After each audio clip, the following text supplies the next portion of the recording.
മാഷാ അല്ലാ നമ്മളെ റമദാൻ സ്റ്റാർട്ട് ചെയ്തിട്ടുണ്ട്. അത് മാത്രമല്ല ഇന്ന് സൺഡേ കൂടെ ആയതുകൊണ്ട് ഒരു പരിപാടി ഉണ്ടായിരുന്നില്ല. അതുകൊണ്ട് തന്നെ നമ്മൾ റൂം ഒന്ന് പെയിന്റ് ചെയ്യാൻ വേണ്ടി തീരുമാനിച്ചു. ഷോപ്പിൽ ബാക്കി വന്ന കുറച്ച് പെയിന്റ് ഉണ്ടായിരുന്നു. അതുകൊണ്ടാണ് ഈ ഒരു തീരുമാനം മെയിനായിട്ടും വന്നത്.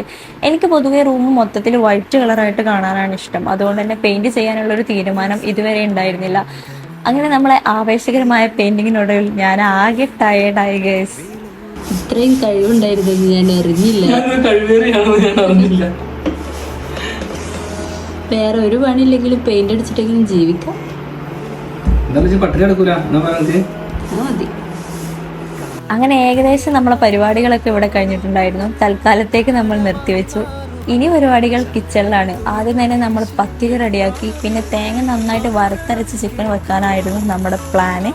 അത് കഴിഞ്ഞ് നമ്മൾ ഫ്രൂട്ട്സ് കട്ട് ചെയ്യാൻ വേണ്ടി പോവാണ്. ഫ്രൂട്ട്സ് കട്ട് ചെയ്യുക, ജ്യൂസ് അടിക്കുക എന്നൊക്കെ പറഞ്ഞാൽ എൻ്റെ ഹസ്ബൻഡ് ഭയങ്കര ക്രേസാണ്. നമ്മളെല്ലാവരും ഒരുമിച്ച് സംസാരിച്ചിരുന്നിട്ടാണ് പൊതുവെ കിച്ചണിലെ പരിപാടികളൊക്കെ തീർക്കാറ്. അങ്ങനെ ഏകദേശം നമ്മളെ പരിപാടികളൊക്കെ കഴിഞ്ഞു. മാഷാ അല്ലാ, ഫസ്റ്റ് നോമ്പ് അടിപൊളിയായി.